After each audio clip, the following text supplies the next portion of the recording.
अस्सलाम वालेकुम dear students, मेरा नाम डॉक्टर अमीन साजिद और हमारा आज का सब्जेक्ट मुताले पाकिस्तान है। मुताले पाकिस्तान के पिछले लेक्चर में हमने जनरल अयूब ख़ान के पिछले लेक्चर्स में, चूँकि हम जनरल अयूब ख़ान के दौर का ही जायज़ा ले रहे हैं, तो प्रीवियस लेक्चर हमारा जो था वो जंग सितंबर 1965 के बारे में था, जिसमें हमने तफसील से उसके असबाब, वाक़यात और उसके जो सियासत पर असरात हुए, जंग के जो मुल्क पर असरात हुए, उनके बारे में बात की थी। आज हम जनरल अयूब ख़ान के दौर में होने वाले जो मुआशी तरक्की है उसका जायज़ा लेंगे। जनरल अयूब ख़ान के दौर में मुआशी तरक्की की सालाना औसत जो है वो 7% रही।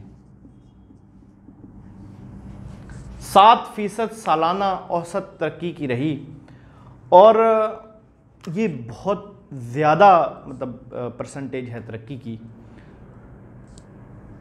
इसके लिए जनरल अयूब ख़ान ने मुख्तलिफ इक़दामात किए थे और आज हम उन्हीं इक़दामात का जायज़ा लेंगे। सबसे पहले जो है वो जो इक़दाम था वो था ज़रई शोबे पर तरक्की। ज़राअत हमारे जो मईशत है उसकी बैकबोन है, ब्रीड की हड्डी है। हमारी मईशत का दारो मदार ज़्यादातर ज़राअत के ऊपर है। इसलिए अयूब ख़ान ने ज़राअत के शोबे में काफ़ी सारी इस्लाहात जो थी ना वो इस्लाहात नाफिज की। उनमें एक तो ये थी कि बड़े बड़े जागीरदारों के लिए ज़मीन की एक हद मुकर्रर कर दी कि इससे ज़्यादा वो ज़मीन अपनी मिल्कियत में नहीं रख सकते।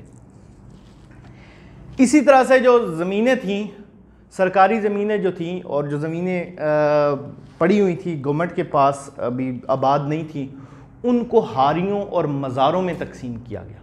जो खेतों पे काम करने वाले, दूसरों के खेतों में मजदूरियाँ करने वाले लोग थे, हारी और मज़ारे, उनको हारी वो तो जो किसी के खेतों में काम कर रहे हों, मज़ारा भी उसी को कहते हैं कि किसी के खेतों में हिस्सेदारी पे, मेहनत की बेस पे जो है वो कुछ हिस्सा लेके काम करने वाला जो होता है उसको मज़ारा कहते हैं। तो हारियों और मज़ारों को ज़मीनें तकसीम करके उनको ज़मीन की मिल्कियत दी गई।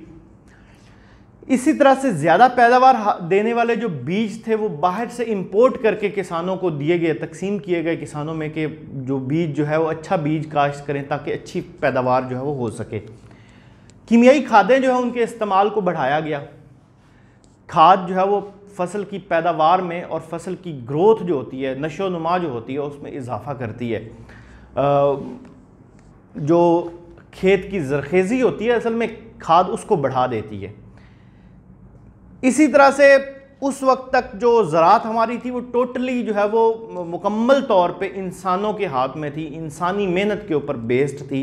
उसमें मशीनों का इस्तेमाल नहीं होता था, बैलों से हल चलाए जाते थे और बाकी जो निज़ाम था वो भी सारा का सारा जो है वो इंसान अपनी मेहनत से ही करते थे। बुआई से लेके कटाई और उसके संभालने तक सारा इंसानी मेहनत का काम था।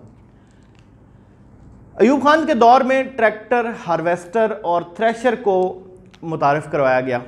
इसी तरह से जो किसान थे, किसानों को आसान शराइत पर कर्ज़े दिए गए। इस बात को समझ लें कि किसानों को आसान शराइत पर कर्ज़े देने की वजह क्या है या किसानों को कर्ज़ों की ज़रूरत क्यों पड़ती है। किसान जब फसल बोते हैं तो उस फसल को बोने से लेके फसल के पकने तक किसान की आमदन जो है उसके कोई अल्टरनेटिव सोर्सेज ज़्यादा नहीं होते, सिवाय इसके कि अगर उसने कोई भैंसें वगैरह रखी हुई हैं तो उनका दूध दो के बेच देते हैं किसान।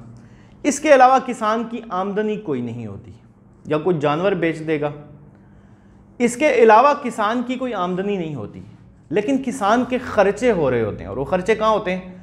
फसल को पानी लगाने के लिए खर्चा चाहिए होता है, फसल को खाद देने के लिए खर्चा चाहिए, पैसे चाहिए, फसल को स्प्रे वगैरह करने के लिए जो अद्वियात हैं उसमें वो डालने के लिए खर्चा चाहिए होता है। तो ये सारे अखराजात जो फसल की तैयारी के लिए, फसल के ऊपर पैसे खर्च होने होते हैं, वो किसान के पास जब नहीं होते थे तो वो बनियों से और सूदी अनासर जो थे उनसे कर्ज़े लेते थे और उनके कर्ज़ों में ही डूबे रहते थे। फसल उठा के वो उनको दे देते थे, सूद इतना बढ़ चुका होता था।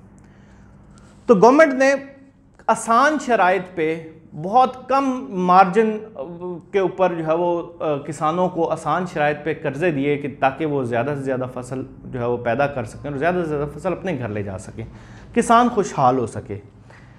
इसी तरह से ये कर्ज़े जो थे नई मशीनरी ख़रीदने के लिए, अब किसान जो है वो उसके पास फसल से इतनी आमदन इस तरह से नहीं होती कि एक ही साल में वो ट्रैक्टर ख़रीद ले।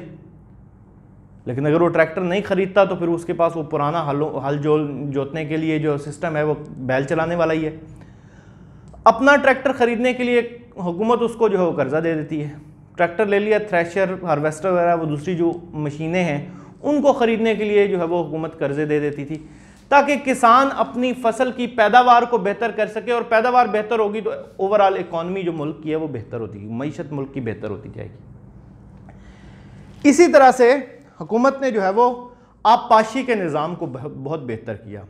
सिंध तास का मुआहिदा हुआ था। सिंध तास के मुआहिदे के बाद पाकिस्तान ने अपना जो नहरी निज़ाम था उसको बहुत अच्छे तरीके से बिल्ड किया था, बहुत अच्छे तरीके से अपने नहरी निज़ाम को तरतीब दिया था।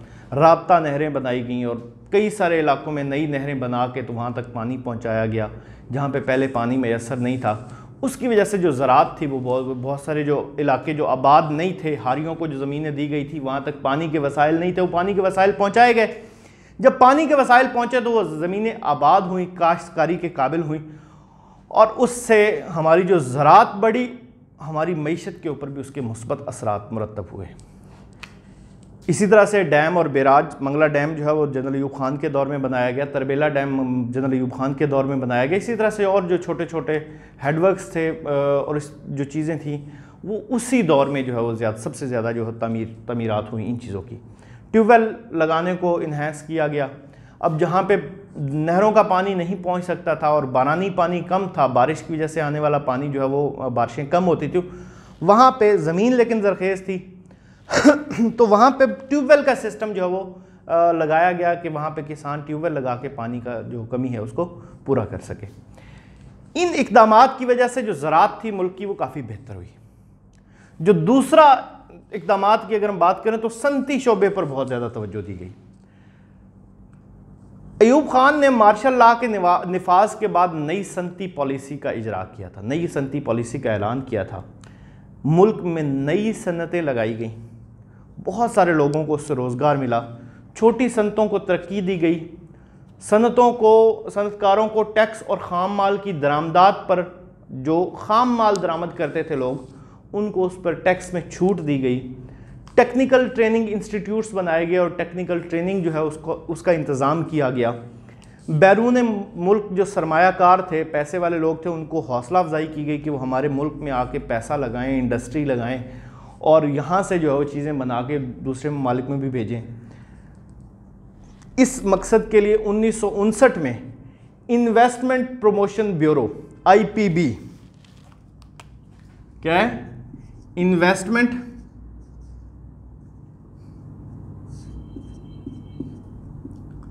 प्रमोशन ब्यूरो IPB, इसका क़याम अमल में आया 1959 में। इसी तरह से मतलब बहुत सारे इदारे बनाए गए, उनमें से एक इदारा ये था। और अगर हम सनतों की जो है वो मदद के लिए साइंटिफिक रिसर्च की बात करें, साइंसी तहकीक की बात करें, तो उसके लिए जो एक इदारा बनाया गया, Pakistan council of scientific and industrial research, PCSIR, Pakistan council of scientific and industrial research. ये इदारा जो है 1961 में इसी तरह से पाकिस्तान इंडस्ट्रियल डेवलपमेंट बैंक का क़याम भी अमल में लाया गया। इंडस्ट्रियल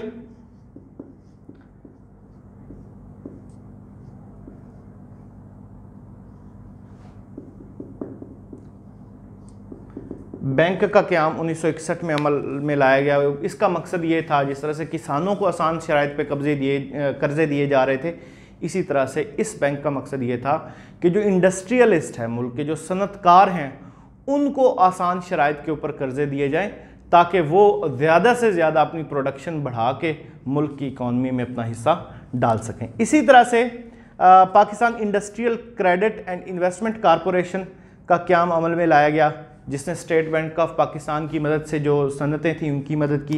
एक्सपोर्ट बोनस स्कीम का इजरा किया गया कि जो लोग एक्सपोर्ट कर रहे थे चीज़ों को, प्रोडक्ट्स को यहाँ से बना के मुल्क से बाहर भेज रहे थे, मुल्क से बाहर जब चीज़ें भेजी जाती हैं, एक्सपोर्ट्स बढ़ती हैं मुल्क की, तो मुल्क का जो इकॉनमी है उसकी इंडिकेटर ये होता है कि आपकी दरामदात और बरामदात ज़्यादा हो जाएं और दरामदात कम हो जाएं तो हम ये कहते हैं कि मुल्क तरक्की कर रहा है, मुल्क की इकॉनमी स्ट्रॉन्ग है। जिस मुल्क की बरामदात ज़्यादा और दरामदात कम होती हैं उस मुल्क की इकॉनमी को स्ट्रॉन्ग समझा जाता है। इस वजह से एक्सपोर्ट बोनस स्कीम का इजरा किया गया कि जो एक्सपोर्ट्स ज़्यादा कर रहे हैं लोग उनको बोनस दिया जाएगा, उनको माली फ़वाइद दिए जाएंगे, उन इंडस्ट्रियलिस्ट को, उन सनतकारों को। तीसरा जो इकदाम था वो था तालीमी और समाजी शोबों में बेहतरी। ये इस्लाहात का दौर था। तालीमी शोबे में भी इस दौर में काफ़ी सारी इस्लाहात नाफिज हुई। इसी तरह से जो समाजी शोबा है, सोशल जो सेक्टर है, इसमें भी काफ़ी सारी इस्लाहात जो है नाफिज की गई। तालीमी शोबे में इस्लाहात ये थी कि स्कूलों के लिए नया नसाब बनाया गया, सूबों में नए तालीमी बोर्ड्स का क़याम आया, इसी तरह से टेक्स्ट बुक बोर्ड्स का क़याम जो था वो अमल में लाया गया, नए स्कूल, कॉलेज और यूनिवर्सिटियों का क़याम अमल में लाया गया।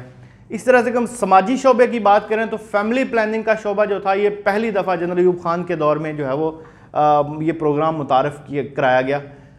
अगर हम ओवरऑल बात करें तो जनरल अयूब खान के दौर में हमारे मुल्क की तारीख़ में सबसे ज़्यादा तरक्की हुई। जनरल अयूब खान का जो 10-11 साल का दौर है वो मिसाली दौर था मुआशी लिहाज से, मुआशी तरक्की के लिहाज से ये मिसाली दौर था और उसके बाद कभी भी पाकिस्तान उस लेवल की मुआशी तरक्की जो है वो नहीं कर सका। हमारा आज का टॉपिक यहीं तक था। इंशाल्लाह हम अपने आने वाले लेक्चर में जनरल अयूब खान के दौर के जो 2 तरक्याती मंसूबे थे 1960 से 65 और 1966 से 70 तक का जायज़ा लेंगे। जज़ाकुमुल्लाह खैर। अस्सलाम वालेकुम।